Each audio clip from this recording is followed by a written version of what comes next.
Radio कनपुरिया FM 90 पर आप हैं गुमनाम मुसाफिर के साथ। सुनो कान लगा के।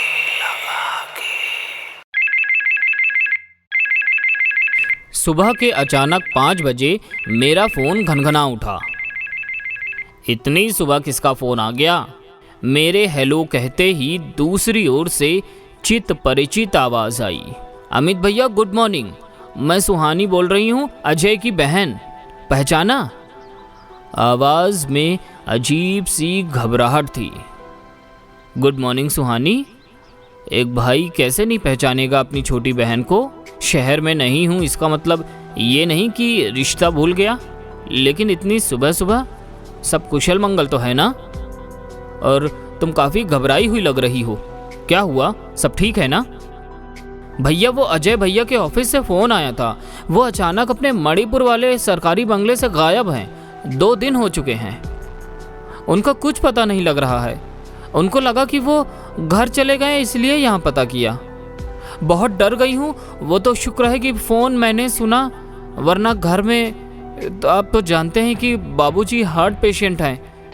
अभी सब सोए हुए हैं, कुछ सूझा नहीं, इसलिए आपको फ़ोन कर दिया। भैया आप प्लीज़ पता करो ना, आखिर बात क्या है? आप तो बचपन के दोस्त हो ना। मैं ये बातें सुनकर सन्न रह गया था, लेकिन फिर भी सुहानी को सांत्वना देकर अजय का पता करने का वादा कर दिया।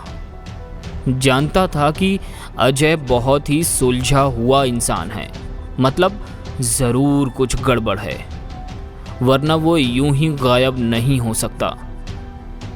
चिंता तो स्वाभाविक ही थी, आखिर बचपन का जो दोस्त था। अपने ऑफिस के स्टाफ को फ़ोन करके 1 हफ्ते की छुट्टी की अर्जी का कह दिया और मणिपुर जाने का इंतज़ाम करवा लिया। अजय मेरे बचपन का दोस्त, एक बांका नौजवान, वन विभाग में अधिकारी लगा था और उसकी बदली मणिपुर के वन क्षेत्र में हो गई। केवल 2 साल की ही नौकरी में अचानक मणिपुर का ट्रांसफ़र।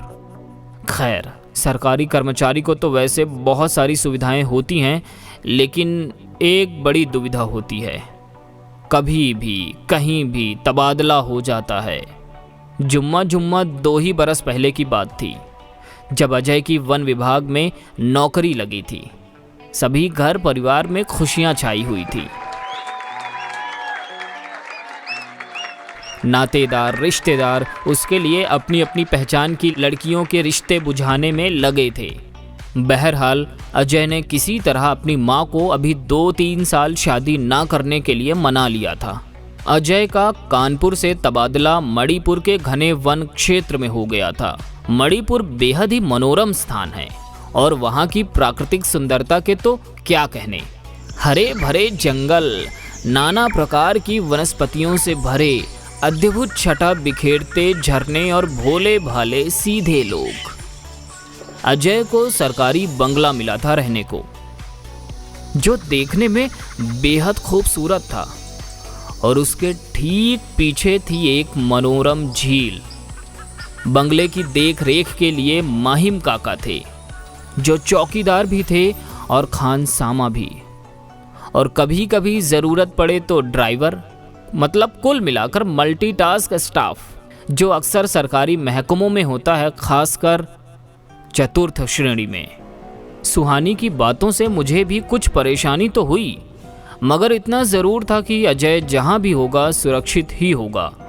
आखिर वो मेरा बचपन का दोस्त जो ठहरा, और उसको मुझसे ज़्यादा कौन जान सकता है। दूसरे दिन ही मैं अजय के मणिपुर वाले बंगले पर था। एक वकील होने के नाते जांच पड़ताल करने की सभी ज़रूरी अनुमति मैं पहले ही लेकर वहां पहुंचा था, और सुहानी ने माहिम काका का, यानी बंगले में मौजूद सरकारी टेलीफोन का नंबर भी मुझे दे दिया था। माहिम काका ने सौहार्दपूर्ण मेरे रहने और खाने पीने का इंतज़ाम करके ही छोड़ा था। एक बात तो सचमुच लाजवाब थी, मौसम के साथ साथ वहाँ की प्राकृतिक छटा उस क्षेत्र को बड़ा मनोरम बना रही थी। मेरे पहुंचते ही माहिम काका ने गर्मा गर्म पकौड़ों से मेरा स्वागत किया। भूख तो लगी ही थी, ऊपर से उस भीनी ठंड में गर्मा गर्म पकौड़े। सच कहूं तो सफ़र की सारी थकान उतर चुकी थी।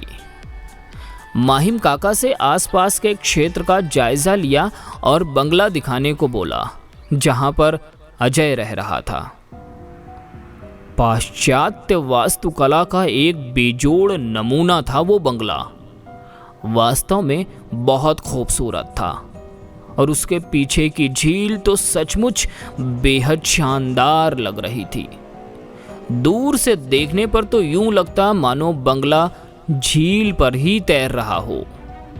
अंदर से घुमावदार सीढ़ियां दूसरे माले को जा रही थी और हॉल में पीछे की ओर एक बड़ा सा पर्दा लगा था जिस पर उसी बंगले का झील पर तैरते जैसी खूबसूरत कढ़ाई का चित्र बना था जो एकदम जीवंत लग रहा था। मैंने वो पर्दा हटाया तो उसके ठीक पीछे वही झील थी, बेहद शांत, खूबसूरत, मनोहारी, जिसे देखकर मैं ठिठक गया। यूं लगा मानो वहाँ कुछ है बेहद खास, और न जाने क्यों आंखों में दर्द बह आया। एक अजीब सा अनुभव हो रहा था। तभी माहिम काका ने मुझे पुकारा, अमित बाबू, अमित बाबू। झील को यूं एकटक न देखिए, आपको काबू कर लेगी वो झील। चांद की महबूबा की झील है और जितनी खूबसूरत वो झील है उससे भी ज़्यादा एक अप्सरा सी खूबसूरत है चांद की महबूबा, और उससे भी खतरनाक है उसे देखना। कहते हैं कि जो उसे एक बार देख ले फिर उस देखने वाले को दुनिया में कोई नहीं देख पाता। वो चांद की महबूबा उसे चांद में बदल देती है, और कुछ कहते हैं कि चांद अपनी महबूबा को देखने वालों को निगल जाता है। इतना कहकर माहिम काका खामोश और उदास हो गए। शायद वो कुछ और भी कहना चाहते थे लेकिन न जाने क्यों चुप थे। माहिम काका कहाँ खो गए? चुप क्यों हो? कहीं आपका कहना ये तो नहीं कि मेरे दोस्त अजय को भी? कैसी बातें करते हैं काका, ये पुरानी मनगढ़ंत किस्से कहानियां हैं। मतलब ना तो मुझे और ना ही आज के युग के किसी भी पढ़े लिखे इंसान को इन पर विश्वास होगा। वैसे मुझे भी दिखाओ वो चांद की महबूबा। कहाँ रहती है वो? घर कहाँ है उसका? शायद अजय वहीं हो। माहिम काका ने कहा, ना ना बाबू, ऐसी बातें नहीं, ऐसी बातें ज़बान पर मत लाओ।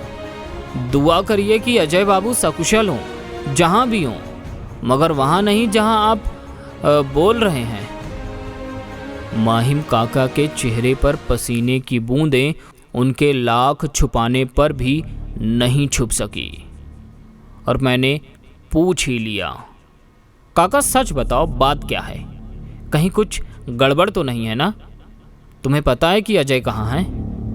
ना बाबू, हमें तो सिर्फ इतना पता है कि हमने यहीं सब से अजय साहब को भी चेताया था और वो भी हंसने लगे थे, और पिछली अमावस को ही उन्होंने खाना देने का बात भी कहा था। साहब, इस पर्दे को रोज़ की तरह आज मत हटाना। आप रोज़ रात ही इसे हटा देते हो जब कुछ पढ़ते लिखते हो। आज अमावस की रात है, इसलिए आज भर रहने देना। कहते हैं कि वो चांद की महबूबा अमावस को ही झील से बाहर आती है अपने चांद के साथ। इस पर साहब हंसने लगे और बोले, काका ये सब मनगढ़ंत कहानियां हैं, मैं नहीं मानता। वैसे भी अमावस की रात चांद कहाँ निकलता है, तो उसकी महबूबा उसे कहाँ से लेकर आएगी? मगर फिर भी अगर तुम कहते हो तो ठीक है, नहीं हटाऊंगा। फिर क्या हुआ काका? मैंने थोड़ा परेशान होकर पूछा। साहब, फिर हम अपने घर आ गए और सो गए। अगली सुबह जब चाय नाश्ता ले आए तो अजय साहब नहीं मिले, और उनकी ये डायरी और कलम यहीं टेबल पर फड़फड़ा रही थी, जैसे अब फड़फड़ाने लगी है। मुझे अचानक याद आया कि अजय को डायरी लिखने की आदत थी और वो रोज़ सोने से पहले सारे दिन की दिनचर्या की खास बातें लिखता था। और अचानक उस डायरी का यूं फड़फड़ाना मेरे लिए मानो कोई संदेश था। मैं फ़ौरन डायरी के पास पहुंच गया और तभी अचानक डायरी का फड़फड़ाना बंद हो गया। डायरी का खाली खुला पन्ना वापस पलट गया और जो मैंने देखा उसे देखकर एक बार तो मेरे बदन में कंपकंपी सी छा गई। पन्ने की आखिरी लाइन पर लिखा था, अद्भुत, अकल्पनीय, किसी अप्सरा से भी ज़्यादा खूबसूरत चांद की महबूबा मुझे बुला रही है अपने पास। उस पन्ने पर लिखे वो शब्द हैरानी भरे थे, क्योंकि अजय अपनी डायरी में वही लिखता था जो दिन भर उसके साथ होता था। और अजय ने उन शब्दों से चांद की महबूबा का जिक्र किया। इसका मतलब अब मुझे सच कहूँ तो चिंता हो चली थी कि शायद माहिम काका की बात सच है। पर आज के विज्ञान युग में ऐसी अजीबोगरीब बातें होना काफ़ी आश्चर्यजनक था। वैसे दुनिया में बहुत सी अजीब बातें होती हैं, मगर जब उनसे सामना होता है तो कभी कभी ऐसा अनुभव होता है कि पैरों तले ज़मीन निकल जाती है। यूं तो मुझे माहिम काका की बातों ने और अजय की डायरी ने थोड़ा डरा दिया था, मगर फिर भी मैंने हिम्मत करके काका से पूछकर डायरी रख ली ताकि उसे पढ़कर तहकीकात करने में कुछ मदद मिल सके। विभागीय तहकीकात तो पहले ही शुरू हो चुकी थी, बस थोड़ा धीरे चल रही थी और अभी वहाँ तक नहीं पहुँची थी। माहिम काका ने सारा बंगला दिखाया और मैंने भी इत्मीनान से एक एक चीज़ को ध्यान से देखा, मगर उस डायरी पर लिखे उन शब्दों के सिवा कुछ खास नहीं दिखा। काका ने मुझे वापस छोड़ते वक्त हिदायत दी कि अमित बाबू, आज अमावस है तो मेहरबानी करके आज अंधेरा होने के बाद घर के बाहर मत निकलना, और अगर निकलना भी पड़े तो झील की ओर तो बिल्कुल भी मत जाना, वरना बहुत अनर्थ हो जाएगा। इतना कहकर माहिम काका वहाँ से चले गए। मैंने हाँ में सिर हिलाकर सहमति दे दी और अजय की डायरी पढ़ने लगा, जिसमें उसकी नौकरी लगने से लेकर उन शब्दों तक सब कुछ दर्ज था।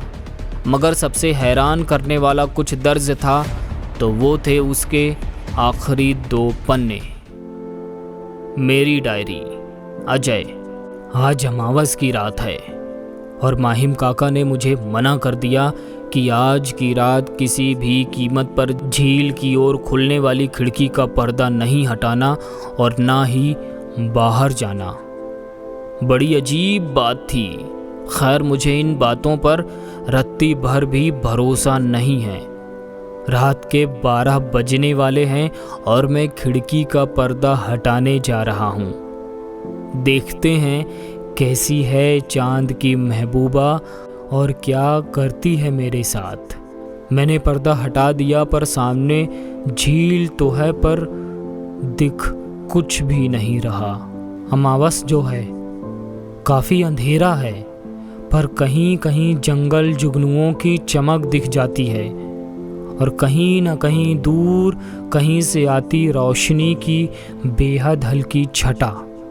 कुल मिलाकर रोमानियत से भरा माहौल लग रहा है और मैं झील और उसके आसपास के न दिखने वाले माहौल का आनंद लेते हुए सोच रहा हूँ कि यहाँ के लोग कितने पिछड़े हुए हैं, आज भी ऐसी बातों पर भरोसा करते हैं।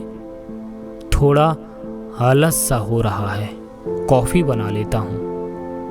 अब रात के तकरीबन 2 बजने वाले हैं और मैं यानी कि अजय, फॉरेस्ट ऑफिसर, खिड़की के पास खड़ा अमावस की रात में झील को निहार रहा हूँ और यहाँ दूर दूर तक कोई चांद की महबूबा। ये क्या? झील में अचानक हल्की सफ़ेद रोशनी की हलचल प्रतीत हो रही है। लगता है शायद कोई जानवर। ओह नो, इट्स अनबिलीवेबल, असंभव। ये मैं क्या देख रहा हूँ? एक खूबसूरत परी जैसी लड़की झील में से बाहर निकल रही है और वो रोशनी उसी के पास से आ रही है और उसके बाहर निकलने के साथ ही बढ़ती जा रही है। ये क्या? उसके हाथों में एक चांद सा सफ़ेद रंग का गोला सा है और वो रोशनी उसी गोले की है। मानो अंदर एक साथ 400-500 वॉट का बल्ब लगा हो। इसका मतलब यही है चांद की महबूबा, यानी कोई मनगढ़ंत और अफवाह नहीं, ये सच है। 16 आने सच। मैं अपने सामने उस बेपनाह खूबसूरत लड़की को देख रहा हूँ जिसने अपने हाथों में चांद को पकड़ा हुआ है और उसे देखते हुए यूं मंद मंद मुस्कुरा रही है, मानो सच में वो सफ़ेद गोला उसका महबूब हो। अजय, वहाँ क्या कर रहे हो? मेरे पास आओ। यहाँ झील में तुमने मुझे और मेरे चांद को देख लिया है और अब तुम भी मेरे चांद हो, इसलिए आओ और समा जाओ मेरे इस चांद में ताकि इसकी चांदनी और निखर जाए। उस चांद की महबूबा के ये शब्द शहद के मानिंद मुझे सुनाई दे रहे थे, जैसे मेरे कानों में ही फुसफुसा रही हो। मैं जाना नहीं चाहता था। काश मैंने माहिम काका की बात मानी होती। काश काश मैंने आज वो पर्दा ना हटाया होता। पता नहीं आगे क्या होगा। मेरे माता पिता और बहन सुहानी का पता नहीं मैं बचूंगा भी या नहीं। कहीं औरों की तरह मैं भी हमेशा के लिए गायब हो गया तो कोई आएगा मुझे ढूंढने? क्या मिलूंगा मैं फिर से किसी को? मेरे माता पिता और बहन क्या मुझे ढूंढने आएंगे? शायद मुझे मेरा जिगरी ढूंढने आए। उसे पता लगा तो वो ज़रूर आएगा। ढूंढ तो लेगा ना वो मुझे। मुझे खुद पर काबू नहीं हो पा रहा। पता नहीं कैसे मैं ये सब लिख पा रहा हूँ। शायद अपनी सारी ताकत संजोकर। पर मुझे जाना होगा। वो चांद की महबूबा झील किनारे लगे झूले पर उस चांदनी गोले को अपने हाथों में यूं लिए बैठ गई, जैसे कोई महबूबा अपने महबूब का सर अपनी गोद में लेकर बैठी हो। अद्भुत, अकल्पनीय, किसी अप्सरा से भी ज़्यादा खूबसूरत चांद की महबूबा मुझे बुला रही है अपने पास।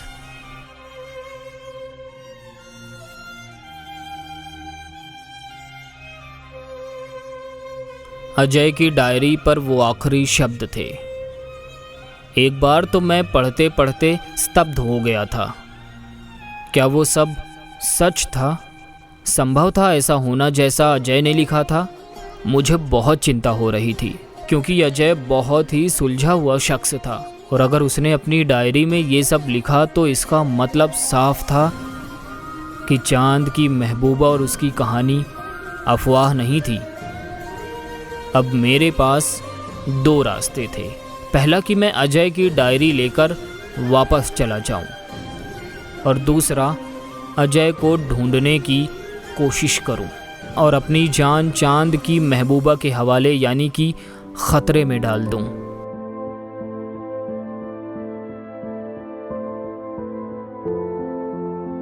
बहुत सोच समझकर मैंने दूसरा रास्ता चुना। आखिर देखते हैं कि चांद की महबूबा क्या करती है, और झील की तरफ चल दिया।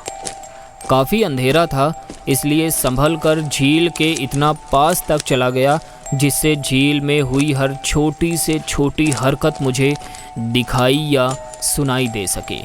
रह रह कर जुगनुओं की जगमगाहट झील के पानी में चमक रहे हल्के फुल्के तारों के झुरमुटों को और रोशन कर रही थी।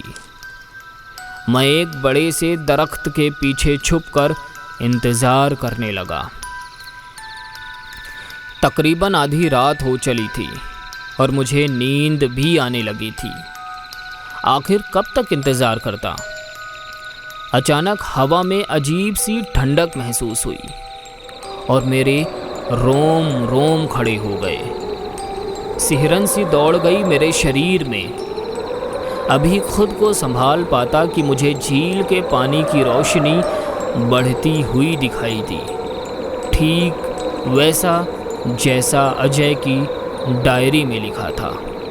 और देखते ही देखते एक बला की खूबसूरत लड़की का सर झील से बाहर निकला और झील से निकलती सफ़ेद रोशनी उसके रूप को कुछ यूं बढ़ा रही थी मानो कोई 14वीं का चांद झील के पानी पर उतर आया हो।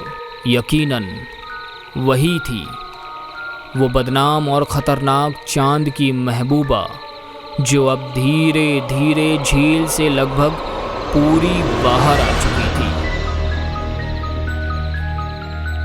और उसके हाथों में था एक सफ़ेद रोशनी देता हुआ गोला, एकदम चांद सरीखा। वो आगे बढ़ी और उसके बढ़ने के साथ ही मेरे दिल की धड़कनें भी बढ़ने लगी। मुझे यूं लगा जैसे सारा शरीर सुन्न हो चुका था।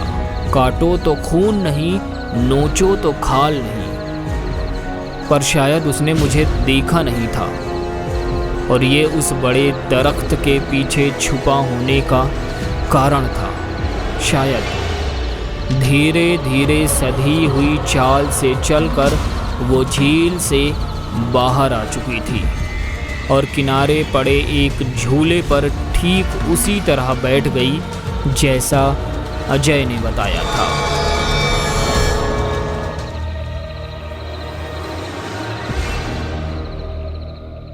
अमित, तुम चले जाओ यहाँ से, वरना तुम्हारा भी वही हाल होगा जो मेरा और इस चांद की महबूबा को देखने वाले हर शख्स का हुआ था। इन शब्दों की फुसफुसाहट मुझे ठीक अपने कान के पीछे सुनाई दी, जो यकीनन अजय की ही आवाज़ थी। इससे पहले कि मैं अजय अजय चिल्लाता, अमित खबरदार, बिल्कुल भी आवाज़ मत निकालना, अगर जिंदगी से प्यार है तो। इस बार अजय की आवाज़ बहुत साफ थी। मैं अपने दोस्त की आवाज़ पहचान गया था और वो फुसफुसाहट एक बार फिर सुनाई दी। अमित, मेरे यार, तुम यहाँ हो, इसका मतलब है कि मैं अब किसी को नहीं दिख रहा। यानी कि माहिम काका की कहानी कोई सुनी सुनाई अफवाह नहीं, सच है। और यह भी कि तुमने मेरी डायरी पढ़ ली। इसलिए अब सिर्फ सुनो, तुम्हारे मुंह से निकला एक भी शब्द तुम्हें भी हमेशा के लिए इस दुनिया से गायब कर देगा और चांद की महबूबा की दुनिया में ले आएगा।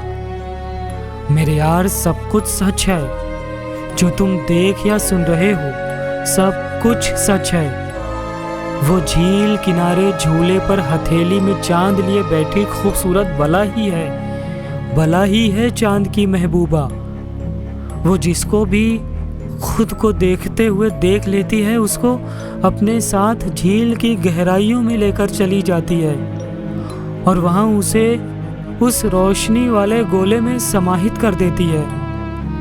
उसमें न जाने कितने ही लोग हमेशा के लिए कैद हो चुके हैं। मेरी रूह अभी भी पूरी तरह से उस गोले के काबू में नहीं आई है, इसीलिए शायद मैं तुमसे बात कर पा रहा हूँ। तुम सुबह होते ही फौरन यहाँ से चले जाना और मेरे घर वालों को कुछ भी कह देना सच्चाई को छोड़कर, क्योंकि मैं नहीं चाहता कि मुझे ढूंढने यहाँ कोई आए और फंस जाए मुसीबत में। महकमा मुझे गायब समझकर कुछ समय बाद मेरी पेंशन मेरे माता पिता को देना शुरू कर देगा और शायद वही मेरी उनको आखिरी भेंट होगी। अमित, प्लीज़ मेरी बात मान जाओ। अजय की आवाज़ में रुआंसापन साफ महसूस हो रहा था। लग रहा था कि कोई अदृश्य बदन मुझे गले लगाना चाह रहा था।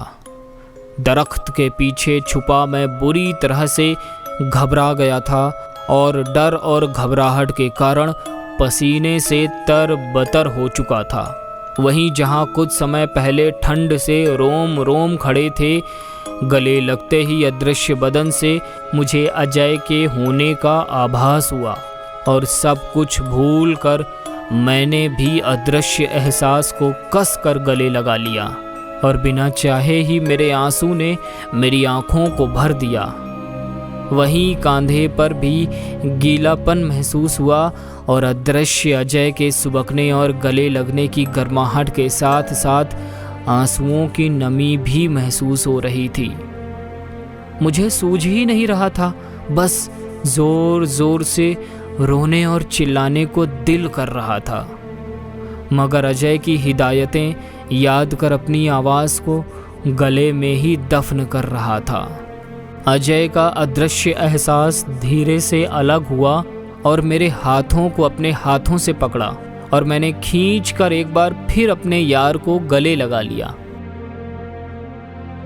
वो अदृश्य एहसास फिर फुसफुसाया, अमित, खुद पर काबू रखो, अब जाने का समय है। मेरी हिदायतें याद रखना और मेरी डायरी को जला देना। कारण तुम जानते हो, मेरे माता पिता और बहन का ख्याल रखना। हमारा साथ यहीं तक था। अलविदा मेरे यार, अलविदा, अलविदा मेरे यार, अलविदा, अलविदा मेरे यार, अलविदा। ये आखिरी शब्द मेरे कानों में सुबह होने तक गूंजते रहे, तब तक जब तक मुझे माहिम काका ने जगाया नहीं। आँख खुलते ही खुद को सोफे पर पाया, मगर कांधे पर नमी अभी भी बरकरार थी। आप सुन रहे थे गुमनाम मुसाफिर, रेडियो कनपुरिया FM 90 पर। आपको गुमनाम मुसाफिर कैसा लगा हमें ज़रूर बताइए। रेडियो कनपुरिया FM 90 पर सुनो कान लगा के।